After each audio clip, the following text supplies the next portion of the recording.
Halo, saya Saprin Krisni. Di sini saya akan memperkenalkan perusahaan saya, yaitu Skyfall Industries. Nah, Skyfall Industries sendiri merupakan perusahaan yang bergerak di bidang properti dan real estate, didirikan pada tahun 2023 dan masih akan terus berkembang. Perusahaan ini juga berkomitmen untuk meningkatkan standar kualitas properti sebagai perwujudan kontribusi pada peningkatan kualitas hidup setiap pribadi dan komunitas pada umumnya. Nah, di perusahaan saya sendiri, saya menggunakan POAC dalam manajemennya. Dan yang pertama ada planning. Nah, di dalam planning perusahaan sendiri, ada visi dan misi. Yang pertama ada visi perusahaan, yaitu mengembangkan sektor properti dan real estate dengan semangat yang unggul dan penuh inovasi, sehingga menjadi perusahaan yang memberikan nilai tambah maksimum kepada pemerintah, pemegang saham, mitra bisnis, karyawan, konsumen, dan masyarakat sekitar.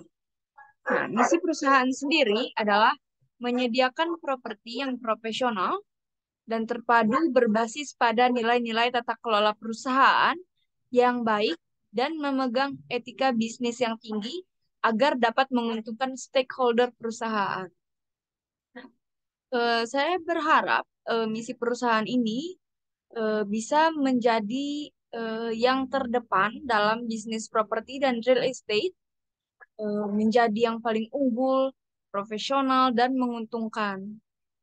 Sehingga perusahaan ini bisa menjadi pilihan pertama bagi para konsumen, juga menjadi tempat kerja yang paling menarik dan menantang bagi para karyawan, menjadi investasi yang paling menguntungkan bagi para pemegang saham, dan juga menjadi berkat yang nyata bagi masyarakat dan tanah air.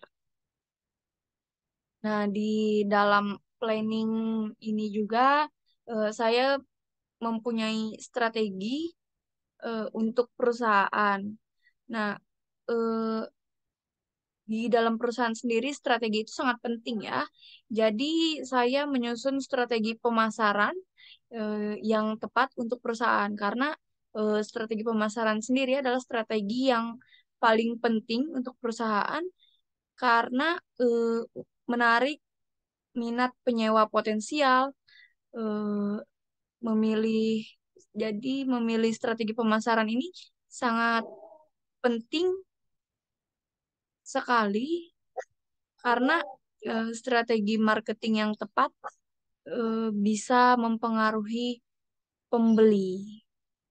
Nah, saya sendiri menggunakan strategi marketing melalui situs internet, media cetak, atau flyer. Tapi dibandingkan dengan pemasaran konvensional yang melibatkan media cetak, pemasaran yang dilakukan melalui situs atau jaringan internet itu lebih memiliki efektivitas yang sangat tinggi untuk perusahaan. Nah, kemudian yang kedua ada organizing. Organizing ini sendiri adalah proses yang menyangkut strategi dan taktik yang telah dirumuskan dalam perencanaan didesain dalam sebuah struktur organisasi yang tepat dan tangguh. Sistem dan lingkungan organisasi yang kondusif dan dapat memastikan bahwa semua pihak dalam organisasi dapat bekerja secara efektif dan efisien guna mencapai tujuan yang baik. Nah, di sini ada struktur organisasi perusahaan saya. Yang pertama ada direktur utama. Nah, direktur utama sendiri eh, adalah pemimpinan tertinggi dalam perusahaan Skyfall Industri ini. Pemimpin harus mengarahkan perusahaan dalam hal menyusun strategi, menjalin dengan hubungan kemitraan, mengatur investasi, alokasi dan divestasi. Eh, Direktur utama juga memimpin direksi-direksi atau direktur, juga memastikan prinsip tata kelola perusahaan dilaksanakan dengan baik. Nah, di bawah direktur sendiri ada direktur umum dengan sekretaris-sekretarisnya yang membawahi divisi General Affair atau personalia, kemudian divisi keuangan, dan divisi pengembangan usaha. Kemudian ada direktur teknik yang mengawasi yang dinaunginya adalah divisi teknik, divisi real estate, divisi alat berat. Kemudian divisi teknik sendiri juga mengawasi logistik, monitoring, dan estimator.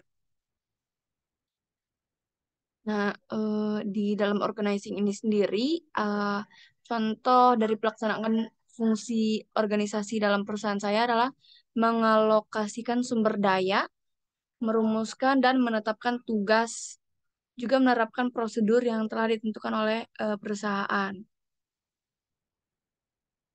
Nah, juga contoh kedua adalah menetapkan struktur organisasi yang menunjukkan adanya garis kewenangan dan tanggung jawab. Nah, contoh dari menetapkan struktur organisasi ini tadi adalah struktur organisasi ini ya, yang saya tampilkan di dalam PPT. Kemudian ada actuating.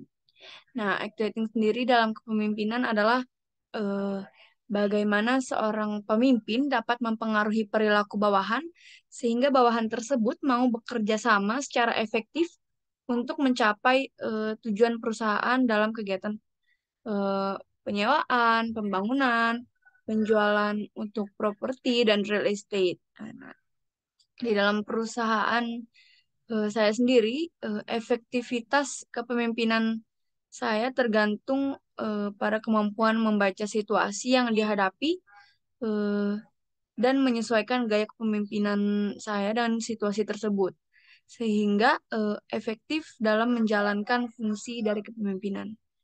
Nah, gaya kepemimpinan yang saya gunakan adalah gaya kepemimpinan situasional yang sesuai untuk kegiatan usaha properti dan real estate. Bagaimanapun seorang ketua atau pemimpin dalam usaha ini harus berperan sebagai pemberi petunjuk, bimbingan, binaan, serta pengarahan bagi bawahannya. Rekan kerja yang mampu bekerja sama dengan bawahan juga merupakan tugas dari seorang pemimpin itu. Pemimpin juga harus mampu menciptakan suasana kerja yang kondusif agar bawahannya dapat bekerja dengan sebaik mungkin. Nah, saya harap dengan gaya kepemimpinan saya yang situasional ini bisa memberi memberi kenyamanan bagi para karyawan agar dapat bekerja dengan santai, dengan baik, dan dengan tepat ya, sesuai tanggung jawabnya masing-masing. Nah, kemudian di sini ada controlling. Fungsi controlling dan pengendalian ini merupakan fungsi manajemen yang ada nilai penjaminan bahwa perusahaan bergerak ke arah tujuannya. Nah, proses ini harus diawasi dengan pengawasan dan bila ada bagian dari proses kinerja perusahaan saya yang berada pada jalur yang salah, saya harap manajer harus mengambil tindakan korektif untuk mengatasi masalah tersebut agar perusahaan tetap berjalan dengan baik. Ada beberapa hal yang perlu dilakukan sebelum melaksanakan fungsi controlling. Nah, tahapan tersebut yaitu menetapkan standar pelaksanaan kegiatan, bisnis properti dan real estate. Kemudian menentukan pengukuran pelaksanaan kegiatan bisnis tersebut. Kemudian juga menganalisa penyimpangan yang terjadi. Misalnya ada pegawai yang tidak melaksanakan satu tugas, apakah harus diambil tindakan untuk memperbaiki penyimpangan tersebut. Nah, itu eh, pengenalan saya mengenai perusahaan saya, juga POAC perusahaan saya. Sekian, terima kasih atas waktunya. Terima kasih.